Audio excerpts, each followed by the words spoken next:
Ok, buenos días a todos y muchas gracias nuevamente por su compañía. El día de hoy tenemos el gusto de presentarles el abordaje de la electrofisiología en pediatría y cardiopatías congénitas. Para esto tenemos la presencia de excelentes electrofisiólogos pediatras nacionales e internacionales que nos van a apoyar con sus conocimientos para poder abordar estos temas. No siendo más, los dejo en compañía del doctor César Bretón. El doctor César es cardiólogo pediatra y electrofisiólogo pediatra, quien trabaja en la Fundación Cardiovascular de Bucaramanga, Colombia, y es el coordinador en este momento del grupo de electrofisiólogos pediatras. Doctor César, bienvenido y muchas gracias por su compañía. Bueno, doctor Betancur, muchísimas gracias. Bueno, para nosotros desde el Colegio Colombiano de Electrofisiología y todo el grupo de electrofisiólogos pediatras que pues actualmente están en el colegio y en Colombia, es un honor y es un placer tenerlos por acá en el Simposio de Electrofisiología Pediátrica y Cardiopatías Congénitas. Vamos a tratar en esta mañana algunos temas de interés tanto para electrofisiología en niños como en el grupo muy grande que se está incrementando, y es el grupo de las cardiopatías congénitas de los adultos. Entonces, quisimos desde todo el grupo del Colegio Colombiano de Electrofisiología tener una serie de temáticas muy interesantes para que sea del mayor provecho de todos ustedes.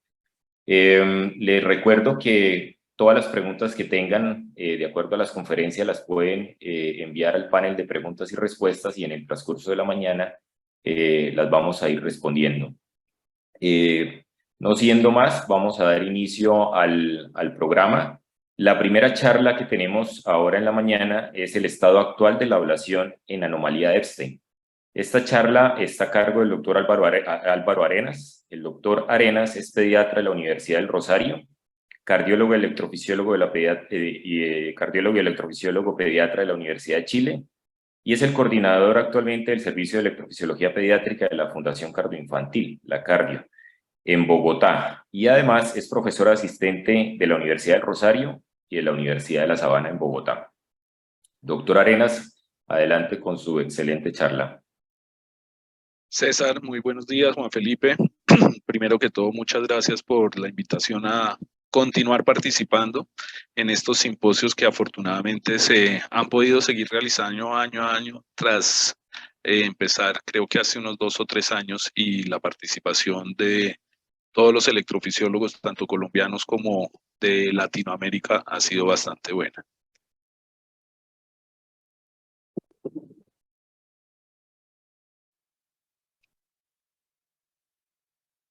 Bueno, como decía el doctor César, el tema que voy a desarrollar básicamente es la ablación y el estado actual de ablación en las arritmias en pacientes con anomalía de Epstein. Para recordar un poco, pues la anomalía de Epstein es una malformación no tan frecuente, pero que sí tiene bastantes alteraciones, tanto hemodinámicas como arrítmicas en los pacientes pediátricos. Básicamente aquí tenemos un corazón estructuralmente normal, donde vemos completamente bien implantada la válvula tricúspide, y en la anomalía de Epstein lo que vamos a encontrar es una implantación anormal de la válvula tricúspide. Vemos que está apicalmente desplazada esta válvula tricúspide y su implantación. ¿Esto qué hace? Que haya una gran parte del ventrículo, que es esta, que está atrializado porque queda por encima de la válvula, y la cavidad ventricular como tal y su volumen está disminuido. Esta atrialización del ventrículo lleva a que haya muchas malformaciones electrofisiológicas y produzca pues arritmias importantes en los pacientes, además de sus alteraciones hemodinámicas. Para recordar y que tengamos claro, el típico electrocardiograma de los pacientes con anomalía de Epstein nos muestra entre un 40-50%, una onda P picuda secundaria a un aumento, a una hipertrofia de la aurícula derecha. Y muchas veces, fuera de que es picuda la P, puede ser amplia. Esta ampliación de la onda P no significa una mayor duración por un trastorno en la conducción intraatrial de la electricidad. Todo esto va a llevar generalmente a un PR que está prolongado, no solo por el aumento en la conducción intraatrial, sino que se ha visto que algunos pacientes además tienen trastorno en la conducción auriculoventricular, por lo cual la gran mayoría de pacientes tienen un bloqueo AB de primer grado. Este es un electro de un paciente de 8 años con una anomalía de Epstein tipo C. Bueno, aquí no está medido el PR, pero claramente tiene un PR prolongado de 210 milisegundos, secundario a estos retardos. Igualmente tienen alteración en la conducción intraventricular y nos va a dar un QRS ancho. Aquí este es un QRS bastante ancho para la edad del paciente, tiene 160 milisegundos con morfología de bloqueo completo de rama derecha. Y muchas veces en estos pacientes vemos lo que se llama el astillamiento o fraccionamiento del QRS, que es las S' o R' que vamos a ver en los diferentes complejos, y debido a un trastorno en la conducción intraventricular por esa mala esa atrialización del ventrículo secundario a la mala implantación de la válvula tricúspide. En un porcentaje importante de los pacientes, entre 20 a 25%, van a tener signos de preexcitación debido a vías accesorias que son las más frecuentes que se presentan. A diferencia del electro anterior, vemos que este electro ya nos muestra un PR completamente corto. El QRS lógicamente sigue ancho, pero con presencia de onda delta. Estos son los hallazgos de la preexcitación secundaria a una vía accesoria manifiesta en los pacientes. Entonces, la gran mayoría de los pacientes tienen localización de estas vías en la región posterior. Aquí vemos que claramente D2, D3, ABF, la onda delta es negativa, lo que nos indica que la localización de esta vía es posterior, y hay una transición bastante temprana de B1 a B2 en la onda delta, lo que nos indica que la localización de esta vía, además de ser posterior, es septal. Como ya dijimos, entonces la conducción auriculoventricular va a estar retardada y prolongada, lo que nos lleva al bloqueo de primer grado. 1, por la dilatación de la aurícula derecha. 2, por el retardo en la conducción intraatrial. Y 3, porque puede haber alteraciones en la conducción auriculoventricular. También hay un retardo en la conducción del ventrículo derecho.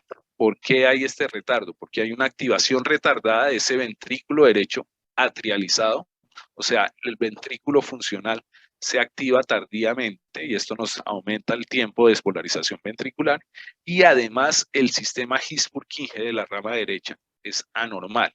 Se ha demostrado histológicamente que esta rama derecha está subdesarrollada y en algunos pacientes se refiere que hasta en un 10 a 15% de esta rama derecha está ausente.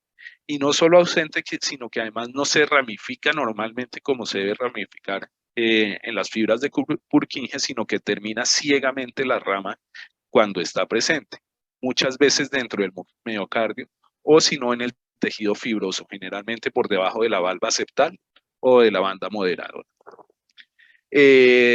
Claramente este aumento de la duración del QRS nos habla del grado de dilatación y disfunción ventricular derecha. Mayor duración del QRS en el electrocardiograma nos habla de una mayor dilatación del ventrículo derecho. Y entre más esté fraccionado este QRS nos habla de que hay una mayor porción atrializada del ventrículo derecho. Las arritmias son muy frecuentes en estos pacientes. Se dice que es el síntoma más frecuente. Y de todos los pacientes con anomalía de Epstein, el 20% presentan arritmias. Si lo comparamos con la población pediátrica general, pues es un porcentaje sumamente importante. El 25% de los pacientes con anomalía de Epstein tienen vías accesorias, porcentaje altísimo. Estas pueden ser manifiestas, como en el electrocardiograma pasado, o sea que está asociado a un síndrome de Wolff-Parkinson-White, o pueden ser vías accesorias ocultas, en las cuales el electrocardiograma basal no muestra preexcitación, pero sí va a tener una taquicardia ortodrómica secundaria a la vía accesoria. Y un 50% de los pacientes con vías accesorias tienen vías múltiples, o sea, más de una vía accesoria. Pues sin duda la arritmia más frecuente es la taquicardia supraventricular, pero tenemos que tener mucho cuidado en estos pacientes porque la taquicardia supraventricular fácilmente los puede descompensar. Los pacientes pediátricos con anomalía de Epstein no toleran también las taquicardias supraventriculares, como aquí el paciente pediátrico con cardiopatía, sin cardiopatía o con corazón estructuralmente sano. Entonces fácilmente pueden hacer síncope o muerte debido a que claramente, como ya tienen una alteración hemodinámica por el Epstein, y si se asocia a la taquicardia, pues van a ser un bajo gasto y alteración severa. Hasta un 70% de los pacientes presentan taquicardia supraventricular ortodrómica, que es la arritmia más frecuente. En menor porcentaje, taquicardias auriculares, flúter auricular, reentrada nodal AB o taquicardia ventricular. Las características electrofisiológicas de estas vías accesorias también son importantes. Son de alto riesgo en un 43%, que alto riesgo quiere decir que pueden tener riesgo de muerte súbita, principalmente cuando presentan fibrilación auricular. La gran mayoría tienen una conducción típica, o sea, de forma no decremental, y solo un 4 a 14% tienen vías atriofasciculares. La gran mayoría de las vías son de localización entre la región, desde la región posteroseptal hasta la posterolateral. Debemos recordar que la anomalía de Epstein, las valvas que están mal implantadas precisamente son estas, la posterior y la septal, y por esto la gran mayoría de las vías están localizadas en esta zona. La trialización del tejido ventricular lleva a que encontremos muchos potenciales fraccionados en esta zona. Eso hace bastante difícil mapear con los sistemas convencionales estos tejidos miocárdicos, porque muchas veces esos potenciales fraccionados, que claramente son solamente ventriculares, al estar tan fraccionados nos van a hacer confundir en el estudio que pueden ser aurículas, ventrículos, fusión de potenciales, siendo que solamente es potencial ventricular fraccionado, lo cual oculta el estudio. Y para eso debemos tener otras herramientas cuando llevamos estos pacientes a la ablación. Hay un gran porcentaje, entre un 50 a 60% de pacientes que fuera de la trialización del ventrículo, fuera de la implantación anormal de la valva septal y posterior de la tricúspide, tienen además un anillo fibroso o una cresta en esta misma región, entre la región posteroseptal hasta la posterolateral, que es bastante grueso, lo cual dificulta la localización y ablación de las vías, y muchas veces además por debajo de este anillo está la arteria coronaria. Las vías generalmente son bastante anchas y pueden ocupar hasta un 25% de la zona posterior del anillo tricúspide. ¿Qué debemos tener en cuenta para preparar un paciente cuando lo llevamos a un procedimiento de ablación de estas arritmias? Primero, si tiene cirugías previas, revisar muy bien qué cirugías se le han hecho, si se han hecho atriotomías, si se ha hecho cirugía de la válvula, porque todas estas cicatrices secundarias a sus incisiones pueden ser focos arritmogénicos. Entonces, con esto podemos predecir qué posibles taquicardias tiene y qué líneas de ablación vamos a tener. Segundo, revisar muy bien los accesos vasculares de los pacientes. Esto es fundamental, porque muchos de estos pacientes han tenido procedimientos previos y pueden tener accesos vasculares ocluidos, lo cual nos va a dificultar el acceso con los catéteres. Es importante saber que en estos pacientes vamos a utilizar entre 3 y 4 catéteres, entonces tenemos que necesitar bastantes accesos y por eso lo debemos saber bien qué accesos tenemos disponibles. hay que ver muy bien la función ventricular. Como decía, estos pacientes pues tienen una hemodinamia anormal. Y si ya tienen deterioro de la función ventricular, en el estudio, cuando induzcamos la taquicardia, fácilmente puede llevarlo a tener descompensación hemodinámica, por lo cual tenemos que prevenir estos eventos y estar preparados para alguna complicación. La gran mayoría de los pacientes tienen foramen oval permeable amplio o comunicación interauricular, y por lo tanto se recomienda que así estemos trabajando en las cavidades derechas, siempre anticoagular estos pacientes para evitar trombos y posibles complicaciones secundarias. Evaluar muy bien el electrocardiograma basal, si hay preexcitación o no, y las arritmias que ha presentado clínicamente el paciente. Siempre recomiendo, cuando se llevan estos pacientes a ablación, utilizar sistemas de mapeo tridimensional, y sin duda la utilización de introductores largos deflectables. Los que tengan, en Colombia tenemos las camisas de Abbott, Agilis, y las de Johnson, las Visigo, que son introductores deflectables que nos permitan que tengamos una mayor estabilidad y mayor acceso a todas las localizaciones de las vías accesorias. ¿Qué es lo que estamos utilizando actualmente para mapear las arritmias de estos pacientes? Voy a hablar principalmente de las arritmias más frecuentes, que son las taquicardias ortodrómicas secundarias a vías accesorias. Entonces, como digo, sin duda debemos siempre llevarlos con sistemas de mapeo tridimensional, el que tengan disponible.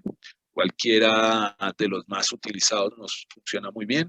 Es fundamental, o recomiendo, el uso de catéteres de múltiples electrodos. Con estos podemos hacer mapas de alta densidad, lo cual nos facilita la localización de la vía, y ya hay algunos nuevos mapas que utilizando estos catéteres que vamos a hablar.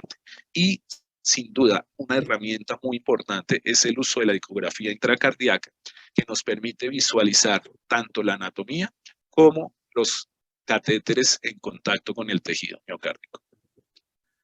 Estos son los catéteres que tenemos disponibles actualmente para mapeo de alta densidad. Son catéteres multielectrodos. Como vemos, tienen varios electrodos cada catéter. Este es el catéter de Abbott, este es el catéter de Johnson. Y estos catéteres lo que nos permite son hacer mapas de alta densidad. Con cada vez que se toca el tejido miocárdico, nos va a tomar muchos puntos de la activación eléctrica intracardíaca. Entonces, fácilmente los podemos pasar por todo el tejido cardíaco y rápidamente hacemos una reconstrucción, no solo anatómica tridimensional, sino claramente eléctrica de todas las cavidades cardíacas por las cuales hemos pasado los catéteres. Aquí vamos a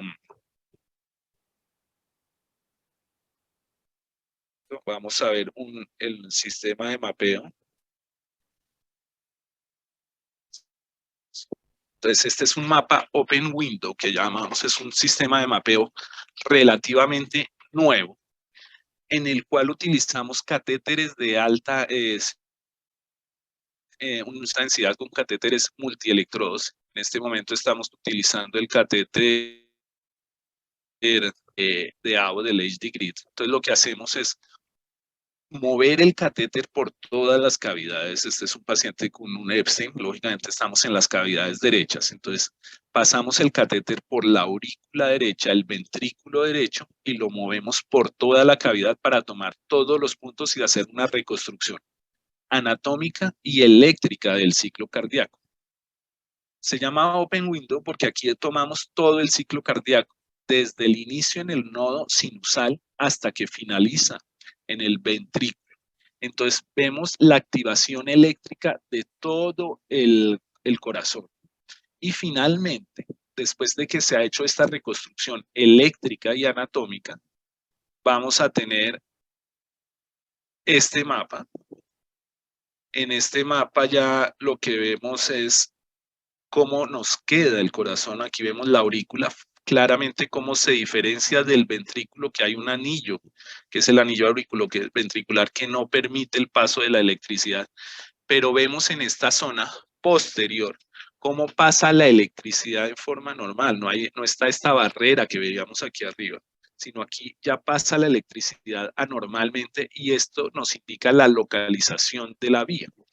Claramente vemos en este paciente que es una vía bastante ancha. Normalmente en pacientes con corazón estructuralmente normal, cuando hacemos este sistema de mapeo Open Window, porque tiene algún tipo de vía accesoria, la vía es muy localizada, es algo muy localizado, pero en este pacientes, al tener la anomalía de Epstein, vemos una vía bastante ancha. Esto es lo que ya nos ayuda mucho a definir dónde vamos a hacer la ablación. Como vemos, pues esto no vamos a requerir una ablación focal, sino tenemos que hacer una ablación bastante extensa para quitar esta vía.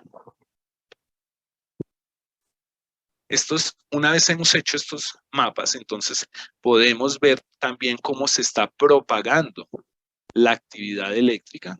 Vemos que empieza en el nodo sinusal y que hay una zona posterior por la cual está pasando al ventrículo. Digamos, es la repetición de lo que ya habíamos visto en el mapa anterior, pero este es un mapa de propagación, el otro era un mapa de la actividad eléctrica o de la activación eléctrica. Este es el de propagación, pero nos muestra que claramente se está propagando el impulso eléctrico de las aurículas a los ventrículos por la misma zona posterior, o sea, en una zona completamente anormal, secundario a una vía accesoria. Y finalmente este es el Sparkle Map, es un mapa en el cual nos une la propagación que la demuestran estos puntos verdes con los tiempos de activación local. Pero finalmente, en resumen, nos muestra que hay un paso anormal del impulso eléctrico de las aurículas a los ventrículos en una zona posterior, que es donde está localizada la vía accesoria.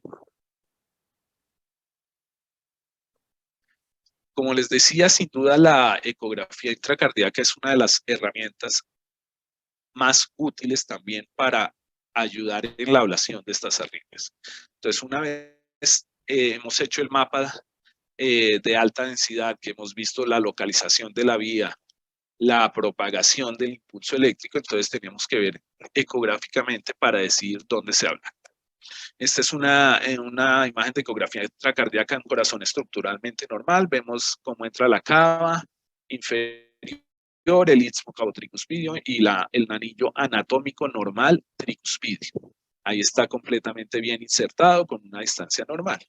Aquí ya es un paciente con una anomalía de Epstein tipo C bastante importante y vemos la misma entrada de la cava, el istmo cavotricuspidio, donde está el anillo anatómico del anillo anatómico tricuspidio, o sea, lo normal y donde debería estar implantada la válvula tricúspide, pero vemos que la implantación es bastante baja, está a 5 centímetros de su anillo anatómico. Toda esta parte de mala implantación de la válvula tricúspide, principalmente de la valva posterior y septal, nos da lo que llamamos atrialización del ventrículo, porque todo esto era ventrículo, pero como la valva está más apicalmente implantada, pues este ventrículo, este tejido, va a funcionar como aurícula.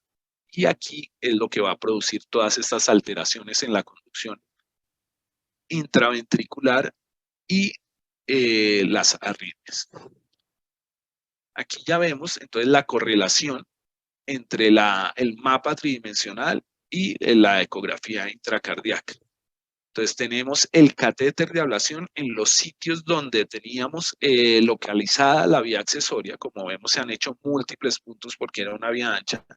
Y aquí vemos el catéter, está entrando aquí por la cava y aquí está la punta del catéter en el anillo anatómico, que es donde debemos realizar la ablación de las vías accesorias, porque el anillo funcional donde está implantado es mucho más abajo, pero la vía, aquí nunca vamos a lograr ablactar la vía porque esto es solamente tejido ventricular. En cambio, para lograr ablactar la vía es en esta parte del tejido anatómico donde está la unión auriculoventricular anatómica. Entonces, por eso decía que es muy útil el uso de la ecografía intracardíaca para determinar que estamos claramente, que una vez ya sabemos dónde está la vía, determinar cuál es el anillo anatómico y ablactar ahí. No solo nos da información del anillo anatómico, nos muestra también el contacto del catéter con el anillo, con eso vamos a saber exactamente si estamos bien posicionados o si tenemos que reposicionar el catéter. Entonces, la ecografía intracardíaca es otra de las herramientas que se recomiendan para mejorar el éxito en este tipo de ablaciones. Importante acá vemos este anillo fibroso, que era el que hablamos, que puede tener hasta un 30% de los pacientes en esa parte donde debería estar el anillo anatómico. Este es un anillo fibroso muy grueso que dificulta la ablación de las vías.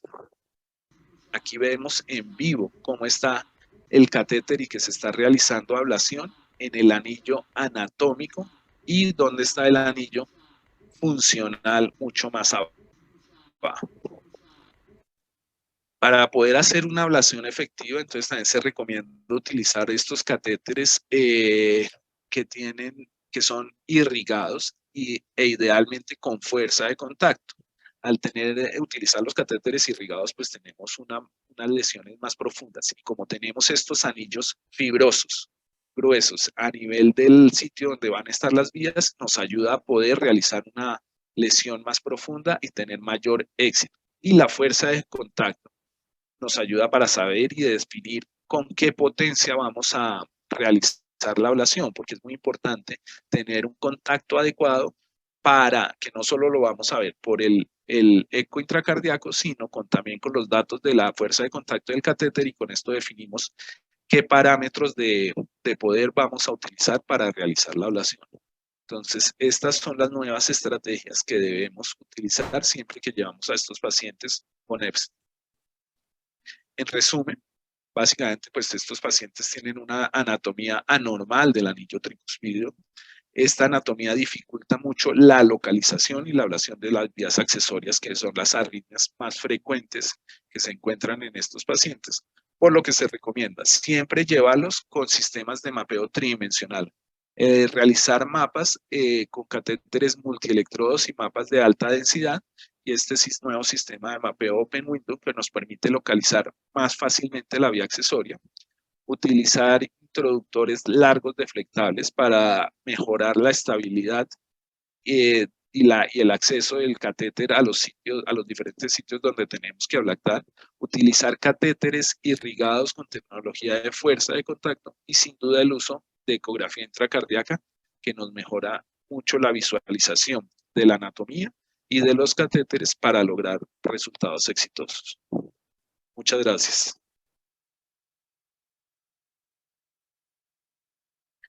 Bueno, doctor Arena, muchísimas gracias. Este es digamos, cuando uno se enfrenta a una ablación de una vía accesoria en una anomalía de Epstein, ya sabe que esto va a ser un procedimiento muy difícil.